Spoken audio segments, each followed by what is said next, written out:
자, 안녕, 민규쌤입니다. 182쪽에 이제 1차 대전과 관련된, 그리고 러시아 혁명과 관련된 문제를 조금 풀어보도록 하겠습니다. 자, 왼쪽 위에부터 보시죠. 밑줄 친 우리나라에 대한 설명으로 옳은 것은 2022년 수능입니다.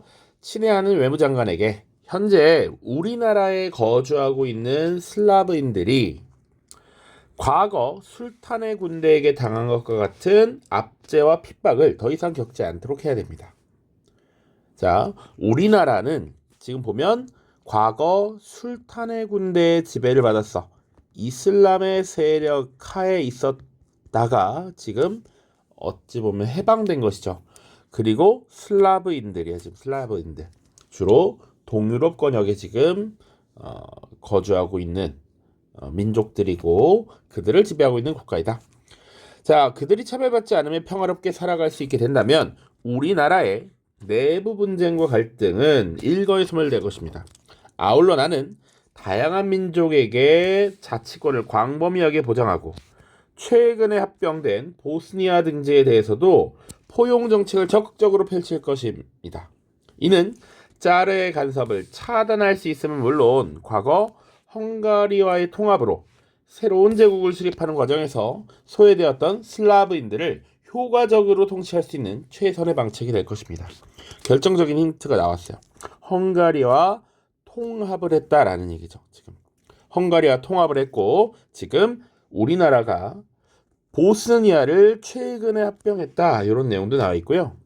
최근에 합병한 이 지역에 다양한 민족들에 의한 내부 분쟁과 갈등이 발생하고 있어. 이런 것들을 종합적으로 봤을 때, 요거 지금 발칸반도의 상황을 말하는 것이고요. 그리고 보스니아를 합병하고 헝가리와 통합을 해서 제국을 만들었던 것, 바로 오스트리아, 헝가리 제국을 말하는 것이죠.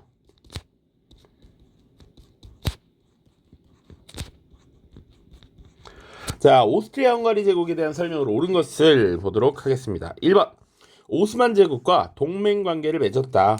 자, 1차 대전 과정에서 맞죠.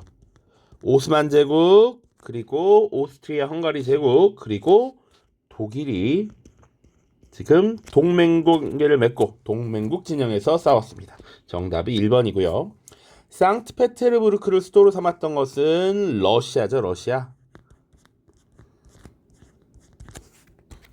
자, 기본적으로는 우리 과거 다뤘던 것이 표트르 대제 때 이 상트페테르부르크를 건설하고 수도로 옮겼어요. 자, 그리고 지금의 수도는 모스크바인데 핀란드라는 나라가 이제 독립을 하게 되면서 이 상트페테르부르크가 사실상 국경 지역에 위치하거든요. 그래서 모스크바로 이동을 합니다. 비렐리미스의 황제 측이 독일 제국이고요. 마치니의 주도하에 통일운동 벌였다. 이탈리아죠. 그리고 사부아 지역을 프랑스에 할양한 것 역시 이탈리아입니다. 1859년 플롱비에르 협정 요 얘기 했었습니다. 그러니까 당시에 이탈리아가 오스트리아의 간섭으로부터 벗어나야 했고 그렇기 때문에 오스트리아와의 전쟁을 벌이게 되는데 이때 프랑스가 오스트리아와의 이 국경 분쟁을 일으킴으로써 오스트리아의 힘을 약화시키려는 일종의 비밀 협정을 체결했던 겁니다. 자, 요거 최근에 합병된 보스니아 1908년에 합병을 했었고요. 그 이후에 사실은 여기 이 슬라브인들과 그리고 게르만인들의 이 대립 양상이 커졌다. 민족주의적 경향이 강해지는 상황 속에서 이런 것들이 추후에 1차 대전으로 또 터지게 된다라는 것이죠. 오른쪽 문제입니다. 가나 국가에 대한 설명을 옳지 않은 것은 영국이 오랜 적수와 화해했다라고 되어 있습니다. 영국은 사실은 우리 수업 시간에 농담으로 세계사의 금쪽이라고 했었고 여러 나라들과 적대적인 관계를 수립해왔던 국가이기도 하죠. 그런데 한번 내용을 보자고. 정통한 소식통에 따르면 최근 영국은 가와 화해를 약속했다. 양국은 가 국가가 남하 정책을 꾸준히 추진한 이래 크림 전쟁이나 이란 지역의 카자르 왕조를 둘러싼 이권 다툼 등으로 계속 대립해왔다. 여기서 이미 크게 힌트가 됐어. 남하 정책. 너무 추워. 남쪽으로 계속 내려오고 싶어. 그래서 크림 전쟁에서도 충돌을 했고 이란 지역 카자르 왕조를 둘러싸고 또 영국과 충돌을 했대요. 자, 이 크림 전쟁은 원래 러시아와 오스만 제국의 전쟁이죠. 자, 그런데 당시에 이 러시아를 견제하기 위해서 영국이라든지 프랑스라든지 프로이센 같은 나라가 이 오스만 제국을 지원했었습니다. 자, 지금 가는 러시아예요. 근데 또 밑에 봐. 역사적인 이번 화에는 카메룬과 토고의 식민화부터 모로코 사건에 이르기까지 노골적으로 표출된 가의 팽창 의지에 대해서 영국과 러시아가 공통적으로 우려를 했다라는 얘기죠. 자, 새로운 국가 이 팽창 의지가 강력하게 드러나자 이 국가를 견제하기 위함이었어. 이 나라는 카메룬과 토고를 식민화했고 모로코 사건을 통해서 당시 프랑스와 두 차례 충돌하게 되죠. 그 나라 바로 독일이지, 독일. 그러니까 독일은 비스마르크가 권력을 잡고 있었던 시기에는 어떻게든 프랑스를 고립화시키기 위해서 비스마르크 시기에는 영국과도 그닥 나쁜 관계를 갖지 않았고, 그리고 러시아와도 비밀 조약을 체결해서 서로의 안전을 보장하는 이런 조약을 체결했었습니다. 자, 그런데 새로운 황제인 비렐름 2세가 등장하고 나서 이런 국제 정책, 외교 정책이 변환하게 되죠. 빌헬름 2세 때. 그래서 세계 팽창 정책을 펼치면서 식민지도 늘리고, 그리고 영국과 대적하기 위해서 해군을 강력하게 증강시킵니다. 이런 것들이 영국의 견제를 부르게 되죠. 자, 그래서 가는 러시아, 나는 독일입니다. 자, 1번. 피해 일요일 사건이 발생한 것, 러시아에 대한 설명이 맞습니다. 자, 2번. 러시아가 세르비아에 맞서서 전면전을 단행하였다. 자, 러시아도 슬라브계 민족이고요. 그리고 세르비아 역시 슬라브계 민족입니다. 1차 대전이 발생했을 때 이 세르비아의 청년이 이 오스트리아 헝가리 제국의 황태자 부부를 암살한 것에서 시작됐죠. 그래서 이 러시아는 후에 세르비아에 맞섰던 것이 아니라 세르비아를 적극적으로 지원해서 전쟁에 참여합니다. 정답은 2번이 되겠습니다. 3번. 마른 전투, 쏨 전투에 참가했다. 맞죠. 당시 1차 대전 당시에 마른 전투, 쏨 전투에 참여해서 연합국 진영에서 활약했던 것 러시아입니다. 4번. 제1차 세계대전으로 독일은 식민지를 상실했죠. 베르사유 조약에 모든 식민지를 반환하는 내용이 들어있습니다. 5번. 가와 나 1차 대전 중에 황제가 퇴위했다. 맞죠. 러시아는 황제 니콜라이 2세가 러시아 혁명으로 퇴위했고, 그리고 독일에서도 킬 군왕의 수병 반란이 일어난 이후에 독일 내부의 혼란을 겪게 되고요. 이후에 비렐름 2세가 망명을 떠나게 됩니다. 그래서 바이마르 공화국이 수립이 되죠. 그래서 5번도 맞는 설명이다. 자, 왼쪽 아래로 가죠. 가나 국가 사이의 관계에 대한 설명을 옳은 것은, 자, 가의 사절단이 나의 군주를 알현하여 현재 유럽의 정세를 논의하며 동맹을 맺으려 한다. 자, 우리나라는 한때 교황청 이전과 교황 선출에도 큰 영향력을 행사할 만큼 위세가 상당하였습니다. 그러나 지금은 합스부르크 가문이 에스파냐와 신성로마 제국을 차지한 후 양방향에서 우리 국경을 위협하고 있습니다. 이거 시대 자체는 조금 예전으로 돌아가는 겁니다. 위에 보고 알겠어요? 교황청을 이전시키고 교황 선출에도 큰 영향을 끼쳤던 나라, 바로 프랑스죠. 프랑스. 우리 아비뇽 뉴스라고 하는 사건이 예전에 기억이 납니까? 가는 프랑스고요. 프랑스가 그러면 위기를 맞았었나? 잘 보면 지금 합스부르크 가문이 당시 에스파냐와 신성로마 제국을 차지해서 프랑스를 양쪽으로 싸고 있었다라는 얘기죠. 오늘날의 독일, 오스트리아 지역과 에스파냐 지역. 자, 그래서 지금 이 합스부르크 가문을 경계하기 위해서 나 국가의 군주를 만난 거죠. 짐도 나라의 위신을 드높이기 위해서 로도섬, 헝가리 등을 정복했지만 정작 합스부르크 가문의 심장부인 비내 점령에는 실패했다. 자, 헝가리를 정복했어. 자, 그리고 B는 포위했는데 점령에는 실패했다라는 얘기죠. 자, 그래서 지금 프랑스의 사절단이 합스부르크 가문의 세력 확대를 막기 위해서 힘을 합치자라고 되어 있습니다. 여기 구주 나는 뭘 말하는 거냐면 바로 오스만을 얘기하는 거죠. 오스만. 자, 이거는 중세에서 근대로 넘어가는 요 과정에서의 이야기입니다. 자, 그래서 프랑스와 오스만 제국의 관계를 찾으면 됩니다. 1번. 크림 전쟁에서 격돌하였다. 크림 전쟁은 앞선 문제에서 설명했지만 러시아와 오스만 제국의 전쟁이었고, 이때 러시아를 견제하기 위해서 프랑스가 여기 가담했다 이런 얘기 했습니다. 같은 편이었어. 격돌하였다 맞지 않습니다. 2번. 이란을 침략하여 분할한 것은 영국과 러시아죠. 3번. 1차 대전에서 군사적으로 대립하였다. 요게 정답이 됩니다. 이 오스만 제국은 당시 동맹국 진영에 있었고 프랑스는 연합국 진영에 있었으니까 군사적으로 대립했다. 3번이 정답이 되고요. 4번. 영국과 함께 그리스 독립운동을 지원하였다. 주로 영국과 프랑스에 대한 설명입니다. 그리스의 독립운동. 오스만 제국과는 관계가 없습니다. 당시 유럽의 나라들은 그리스 독립운동을 지원했고 오스만 제국 같은 경우는 원래 이 발칸반도를 제국의 영토로 갖고 있었기 때문에 그리스의 독립을 반대하는 입장이 있었죠. 5번. 모로코에서 두 차례 군사 충돌을 겪은 것은 프랑스와 독일이 되겠습니다. 프랑스와 독일. 오른쪽.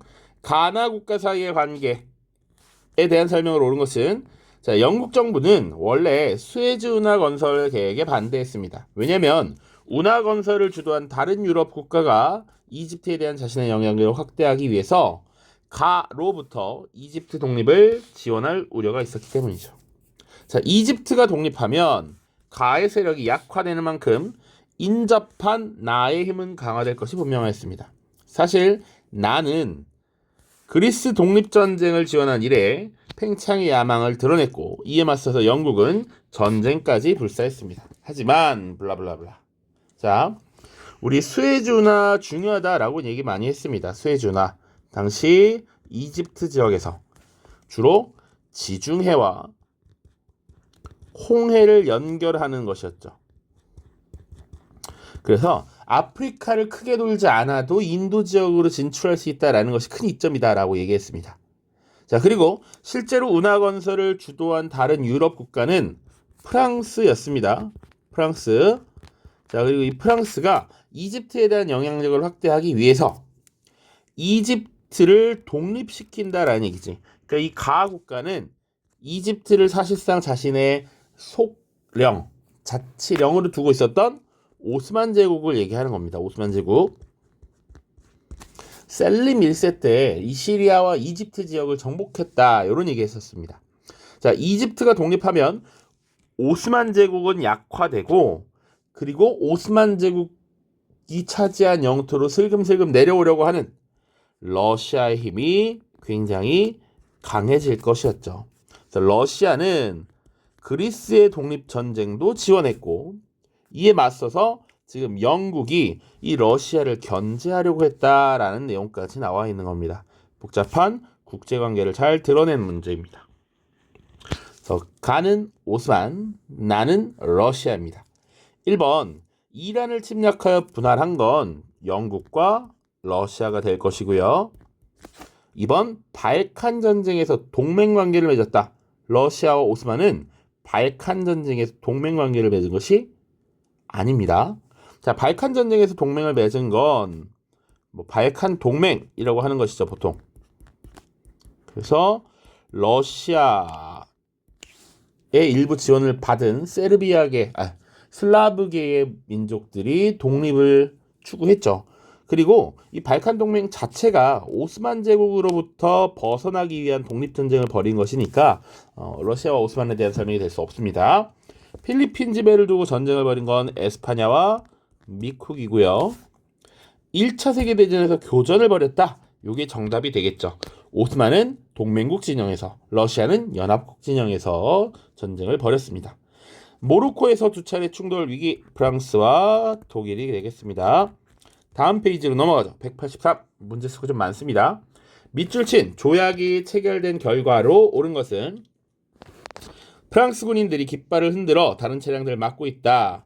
페탱 장군 등은 도네르 강정의 군인들과 함께 있다. 대표단들은 회의장인 거울의 방으로 들어갔고 우드로 윌슨과 로이드 조지는 뒤늦게 도착했습니다.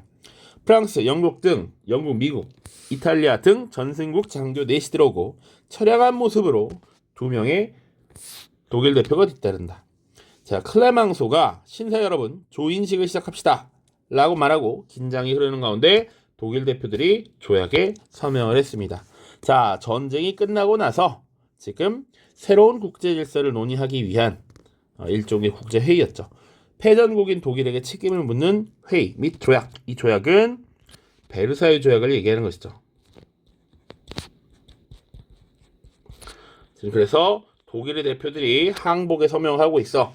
프랑스, 영국, 미국, 이탈리아가 전승국이고 당시 거울의 방, 독일 제국이 선포됐던 그 장소, 프랑스가 당시에 전쟁에서 패배하고 대굴욕을 맞이했던 그 장소에서 독일의 패배를 승인하도록 했다라는 얘기는 많이 했었습니다. 자, 베르사유 조약이 체결된 결과입니다. 자, 기본적으로 1919년이라고 보시면 되고요. 러시아 혁명이 일어났다. 이건 결과라고 볼 수 없습니다. 1917년 1차 대전 중간에 러시아 혁명이 발생했고 러시아는 결국 전쟁에서 먼저 이탈하게 됩니다. 러시아와 독일의 브레스트 리토프스크 조약. 2번 독일이 해외 식민지를 상실했죠. 요게 정답이고요. 3번에 킬고당 해군 수병들의 반란이라고 하는 건 베르사유 조약 이전이 되겠죠. 이전. 요것이 하나의 배경 그리고 결과라고 볼 수 있습니다. 4번 프랑스와 독일의 충돌로 모로코 사건 1905년과 1911년입니다. 오스트리아 헝가리 제국이 독일 등과 동맹을 맺은 것 삼국 동맹이라고 하는 것 1882년의 일입니다. 1882년. 자, 오른쪽입니다. 자료에 나타난 조항에 대한 설명으로 옳은 것은 자, 미국 대통령 윌슨은 의회 연설에서 정의롭고 지속 가능한 평화를 수립하는 데 필요한 조항을 제시하였습니다. 자, 그래서 5조, 11조가 제시되어 있는데 평화를 수립하는 데 필요한 것 평화 원칙 14개조입니다. 미국 대통령 윌슨. 자, 5조와 11조가 있는데 5조 보시면 식민지의 주권 문제를 결정하는 과정에서는 식민지 주민의 이해관계가 앞으로 그 지역에서 수립될 정부의 주장과 동등하게 고려해야 한다. 그 식민지 주민의 이해관계가 고려되어야 한다라는 얘기죠. 그들의 의견을 받아야 한다라는 얘기지. 민족 자결을 얘기하고 있는 겁니다. 자, 11조 외국군은 철수하고 점령제는 원래 상태로 복구한다. 뭐 이런 내용이 있대요. 윌슨 민족 자결주의입니다. 평화원칙 14개조. 이것은 기본적으로 2번 파리 강화 회의의 기본 원칙이 되었죠. 자, 나머지는 훨씬 뒷 얘기들이라서 생략하겠습니다. 파쇼다 사건만 1898년 영국의 아프리카 종단 정책과 프랑스의 횡단 정책에 의해 남수단의 도시였던 파쇼다에서 양국 군대가 충돌할 뻔한 사건이죠. 자, 밑줄 친 기억 시기에 볼 수 있는 모습으로 가장 적절한 것은 이라고 되어 있습니다. 자, 땡땡땡 외무장관 이라고 되어 있고요. 상트페테르부르크에서 노동자와 병사들이 재정을 무너뜨린 이후 수립된 임시정부는 올해 4월 9일 지난 3년 동안 전개된 전쟁에 대한 입장을 발표했습니다. 내용은 다음과 같습니다. 쭉쭉쭉쭉. 자, 일단 지난 3년 동안 전개된 전쟁, 노동자들이 병사들이 재정을 무너뜨렸다. 이거 러시아 혁명인데 우리 러시아 혁명은 두 단계로 나눴습니다. 1단계 3월 혁명 그리고 2단계가 11월 혁명이었습니다. 자, 3월 혁명 이후의 상황이죠. 4월 9일 이렇게 나와 있으니까요. 자, 그리고 여기 나온 이 전쟁은 당연히 1차 대전을 말하는 것이고요. 지난 3년간 이니까 러시아 혁명이 일어난 1917년 이전 3년간 1914년부터 17년까지 지금 전쟁이 쭉 진행되고 있었다라는 얘기죠. 그래서 이 시기에 볼 수 있는 모습을 찾으면 됩니다. 자, 1번에 터키 공화국 수립을 선포하는 정치인이라고 하면 1923년이 됩니다. 자, 1차 대전이 끝나고 이 오스만 제국은 사실상 거의 붕괴 상태에 이르게 되죠. 자, 결국 추후에 술탄제가 폐지되고 터키 공화국이 선포가 됩니다. 1923년이고요. 타이완 할양 등을 규정한 조약, 이게 시모노세키 조약이죠. 시모노세키 조약. 1895년의 일입니다. 레닌에게 신경제정책 시작이 21년이에요. 그러니까 요것도 해당될 수 없고요. 4번 오스트리아 헝가리 제국과의 전투를 지휘하는 세르비아의 장교. 요것이 1차 대전 기간에 있었던 것이니까 당연히 볼 수 있는 모습이다. 자, 단체 교섭권 등을 보장한 와그너법, 이 파트 지금 아직 다루지 않았는데 와그너법 자체가 지금 노동자들의 단체 교섭권을 얘기하는 거예요. 이것이 미국의 뉴딜 정책 추진 시기에 등장한 법률입니다. 1935년입니다. 자, 오른쪽 보시죠. 다음 연설이 행해진 시기를 연표해서 옳게 고른 것은 현 상황에서 우리는 임시정부에 대한 지원을 중단하고 이원화되어 있는 권력을 하나로 집중시켜 소비에트 정부를 수립해야 합니다. 자, 지금 어떤 한 인물이 연설을 하고 있어요. 지금 당시 임시정부가 수립되어 있고 그리고 노동자와 농민들을 중심이 된 소비에트가 또 하나 있다라는 거야. 그래서 이원화되어 있는 권력이라고 되어 있습니다. 자, 이 시기가 지금 러시아에 혁명이 있었던 3월 혁명 직후 그리고 11월 혁명 이전 상황을 보여주는 것입니다. 그래서 이 중간에 있는 임시정부 시기에 레닌을 중심으로 임시정부를 무너뜨리고 소비에트 정부를 수립하자라는 움직임이 목소리가 계속 나왔다라는 것이죠. 요 시기라고 보시면 됩니다. 그래서 정답은 4번이 되겠죠. 3월 혁명이 발발했고 그리고 나서 11월 혁명이 발생한 이후에 결국 소비에트 정부는 독일과 브레스트-리토프스크 조약이라고 하는 강화 조약을 체결합니다. 자, 피해 일요일 사건 1905년이고요. 그리고 이때 내부적인 혼란이 크자 당시 니콜라이 2세가 개혁을 선언하게 되고 그 이후에 설치했던 게 두마입니다. 1906년에 설치돼서 17년 러시아 제국이 무너질 때까지 쭉 이어졌다라고 보시면 되고요. 제 1차 세계대전의 개전 1914년 3월혁명 발발 1917년 3월이고요. 독일과 강화조약을 체결했던 거 브레스트-리토프스크 조약 1918년 신경제정책 21년입니다. 이렇게 보시면 되겠습니다. 자, 다음 페이지입니다. 아직도 8문제가 남았어요. 밑줄 친 임시정부 시기에 있었던 사실로 오는 것은 노동자, 병사, 농민들이요. 여러분은 이미 혁명을 통해 짜르와 귀족의 전제적을 타도한 경험이 있습니다. 그리고 바로 어제 부르주아 집단의 전제적인 임시정부를 타도하였습니다. 이제 우리의 과제는 페트로그라드에 대한 공격을 막아내고 내부의 반혁명 세력을 철저히 무장해제시키고 혁명 세력을 확고히 조직하여 민중강령을 확실히 실현하는 것입니다. 자, 우리는 이미 짜르와 귀족의 전제정을 타도했어. 3월 혁명 시기에.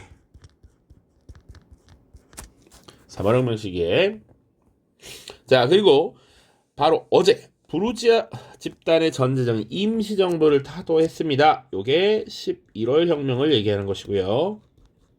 그래서 지금 이 임시정부에 대한 설명을 찾으라는 얘기인데, 임시정부는 당시 이 농민과 노동자들이 지속된 전쟁에서 받는 고통을 외면하고 독일과의 전쟁을 지속했다라는 것이죠. 요게 묻는 내용의 거의 전부입니다. 임시정부 전쟁을 지속했다.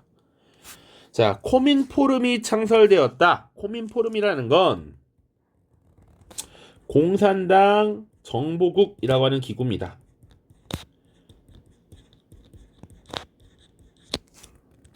자, 1947년에 창설이 됐고요. 냉전이 심화되면서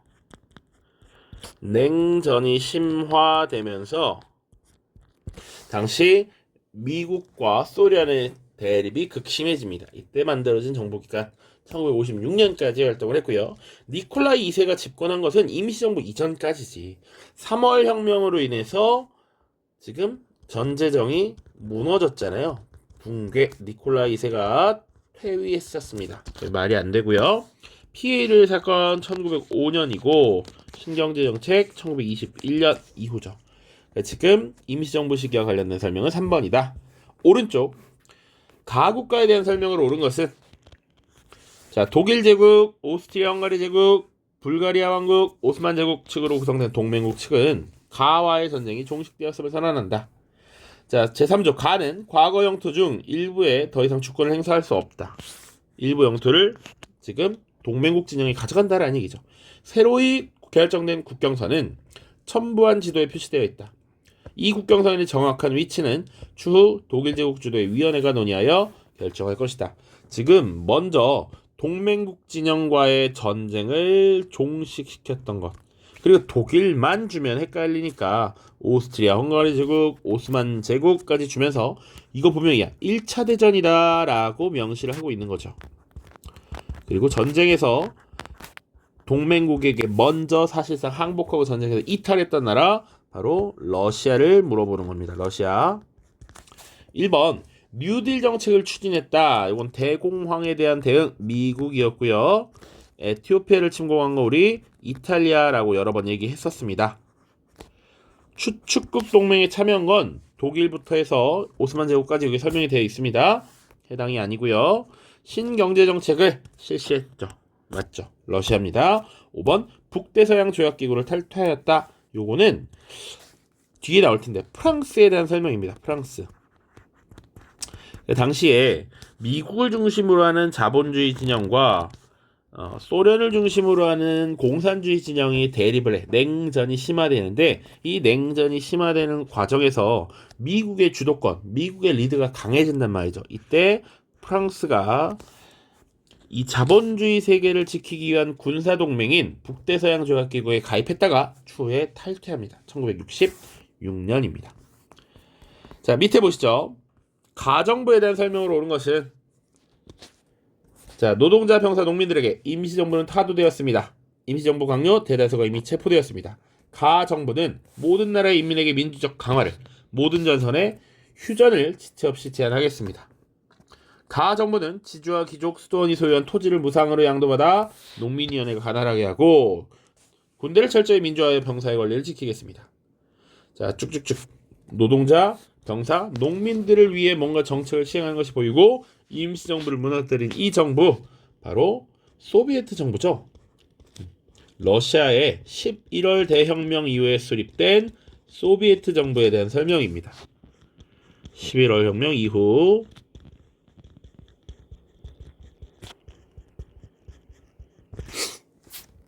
자, 1번 농노해방령을 발표하였다. 요거는 러시아의 로마노프 왕조가 되겠죠. 농노해방령이라고 하면 알렉산드르 2세잖아요. 알렉산드르 2세 1861년이었습니다. 포츠머스 조약을 체결한 것 역시 로마노프 왕조입니다. 1905년이죠. 역시 이제 니콜라이 2세입니다. 니콜라이 2세. 자, 그래서 포츠머스 조약 체결했고요.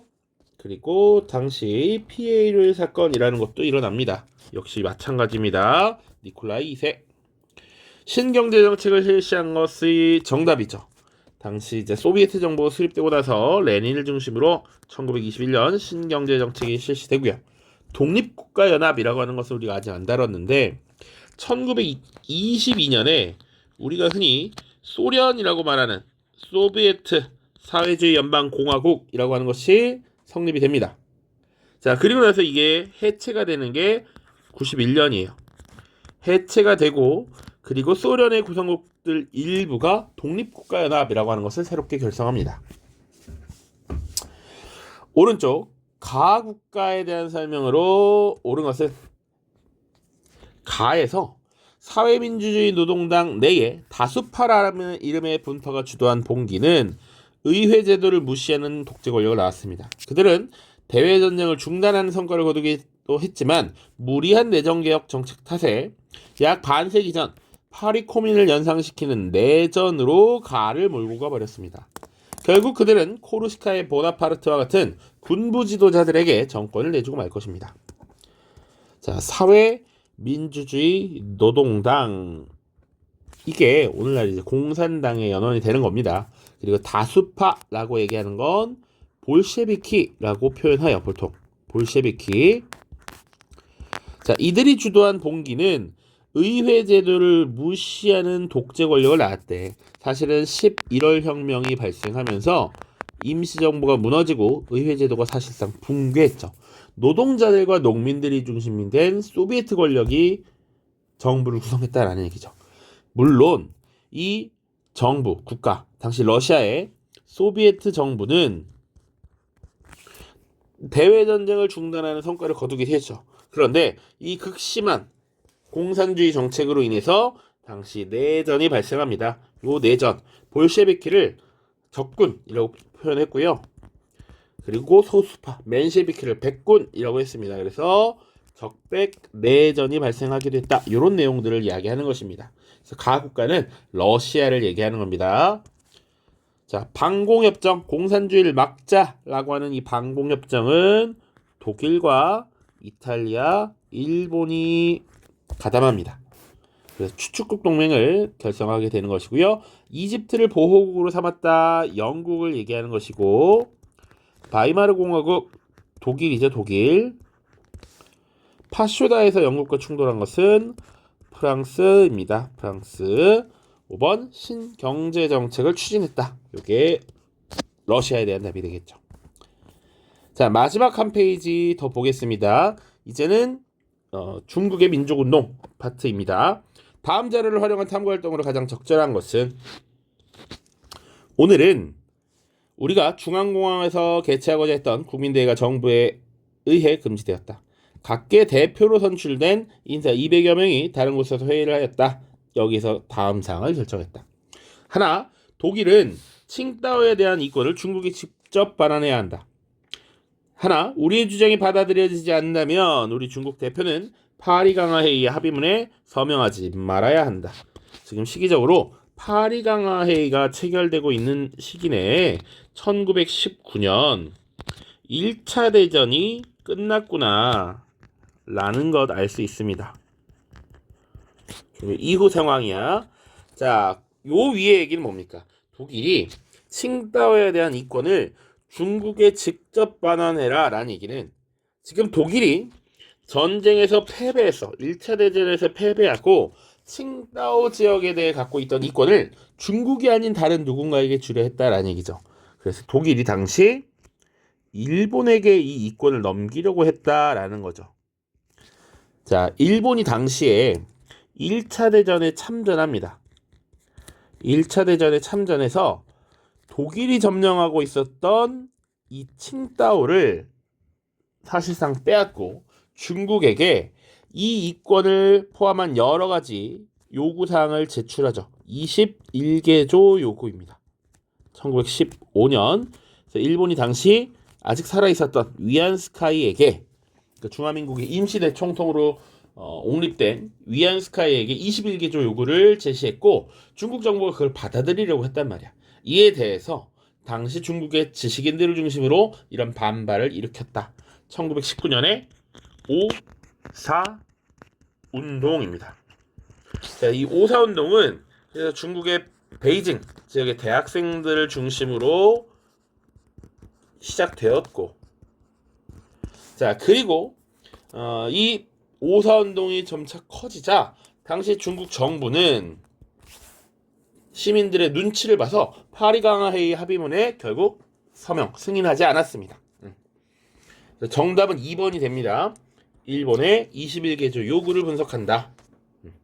이렇게 보시면 돼요. 자, 1번만 그래도 시험 범위에 해당하니까 1번 보시면 공행 폐지의 계기는 1842년 중국과 영국이 벌인 아편 전쟁의 결과 난징 조약을 체결했다라는 것이죠. 난징 조약.